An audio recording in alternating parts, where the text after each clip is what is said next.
व्रती सानू ये नारायण हृदयालय के बारे में पूछ रहे हैं कि इसमें लॉन्ग टर्म इन्वेस्टमेंट के लिए क्या नजरिया है और खास करके वैल्यूएशन कैसा दिखता है इसका। इन सब के वैल्यूएशन महंगे हैं, उसके अलावा और कोई रीज़न नहीं है। किस रेट पे ग्रो कर रहा है, 1 मिनट देख लेते हैं। 36 टाइम्स 34 ग्रोथ रेट क्या मिल रहा है 7। तो अब ऑफ लेट क्या है ना, इनका थोड़ा सा ग्रोथ रेट थोड़ा तो कम हो रहा है। अभी क्वार्टरली रिजल्ट आया नहीं है, अदरवाइज थोड़ा और अच्छा डिस्कशन हो सकता था इस पे। लेकिन आप मैं इसलिए कह रहा हूँ कि दिसंबर 23 के क्वार्टर से अगर आप इसका देखना शुरू करें तो ग्रोथ बहुत ही स्टैग्नेटेड है, मतलब 6%, 4%, 8%, 7%। ये जो है प्रीमियम वैल्यूएशन के लिए उतना कंफर्टेबल सिनेरियो नहीं होता है। उसके अलावा जो नेक्स्ट पॉइंट ये है कि जिस तरह से ये आरओई जनरेट कर रहा है, इनफैक्ट 7% के ग्रोथ पे भी, तो इसका वैल्यूएशन मेरे हिसाब से 30-35 टाइम्स भी चलने में कोई दिक्कत नहीं रहेगी। उतना वैल्यूएशन इसका चल सकता है आराम से। लेकिन इस वैल्यूएशन में आप ये चाहेंगे कि इसमें बहुत बड़ा माइलेज मिल जाए, आउट परफॉर्मेंस मिल जाए, वहाँ पे क्वेश्चन मार्क हो सकता है। तो नारायणा हृदयालय लॉन्ग टर्म के लिए कैसा रहेगा? मेरे हिसाब से तो ये सब सारे स्टॉक्स, ये जैसे मैंने बोला फार्मा, हेल्थ केयर, हॉस्पिटल्स, ये सारे स्टॉक्स ठीक रहेंगे। इन सब को खरीदना चाहिए, कभी भी डिप में मिले और जब बड़ा करेक्शन का बात बाजार में शुरू हो जाए तब आप खरीदना शुरू करेंगे तो उसमें बेहतर रहेगा। At this juncture Narayana Hrudayalaya जो है, ये करीब करीब 1 साल से तो कंसोलिडेट कर रहा है। तो इतने कंसोलिडेशन के बाद अगर रिजल्ट आ जाता तो मैं थोड़ा ज़्यादा ठीक से आपको समझा पाता।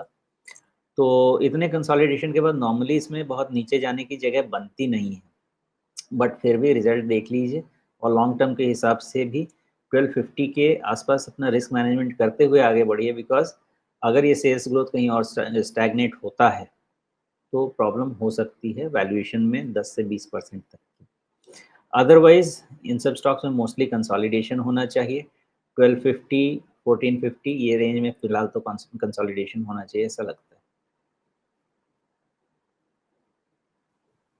तो यहाँ पे जो एक कंसोलिडेशन रेंज इसका काफी लंबा चल गया है और वो कंसोलिडेशन के अंदर भी एक तरह की इसने माला टाइप की बनाने की कोशिश की है, लेकिन कुल मिलाकर के अभी अपने बिल्कुल टॉप के आसपास ही है और नीचे से काफी चला हुआ है। तो मतलब ये समझे कि 200 के नीचे का भाव और अभी ये 1400 के आसपास है। कोई खास इसमें बड़ा करेक्शन नहीं हुआ है।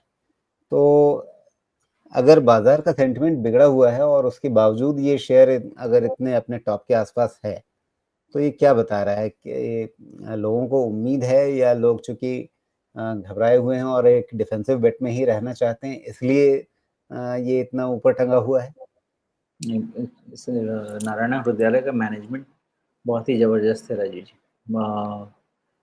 इसलिए वो बेनिफिट तो ज़रूर मिलता है इसको, गवर्नेंस का, अच्छे मैनेजमेंट का, ये बेनिफिट ज़रूर मिलता है, बहुत ही कमिटेड है।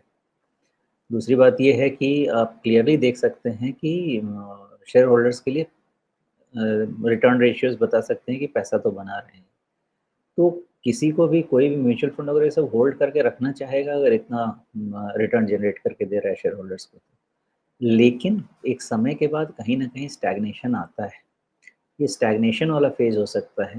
हाई क्वालिटी होने के कारण हो सकता है इसमें बहुत आपको करेक्शन नहीं मिले, और वैसे भी 15-20% पे तो जब बेड ही ग्रो करना है इनको 15% के आसपास में, तो ग्रोथ 8-10% का तो साल का मिलना हो सकता है। 8-10 नहीं तो 6-8% का ग्रोथ तो हो ही सकता है। उतने में ये मार्केट में हो सकता है बहुत करेक्शन नहीं दे आपको, लेकिन फिर वही अंडर परफॉर्मेंस में बन सकता है ना। तो बहुत समय तक रिटर्न, अब 1 साल में तो कुछ रिटर्न बना के नहीं दिया, हो सकता है ये फिर 2 साल में कन्वर्ट हो सकता है, 3 साल में कन्वर्ट हो, कोई नहीं जानता है। जब तक ग्रोथ नहीं आएगी, वैल्यूएशन करेक्शन हो सकता है, 30 टाइम्स पे आ जाएगा तो फिर नॉर्मल हो जाएगा। अभी 36-37 टाइम्स चल रहा है।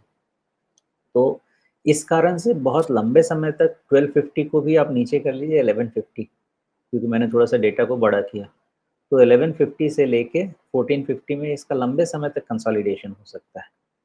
तो रिजल्ट आ जाए तो वो इवैल्यूएट कीजिए, क्योंकि ये है जी। फरवरी। हाँ, तो रफली क्लैरिटी आ जाएगी ये फाइनेंशियल ईयर के नंबर्स की।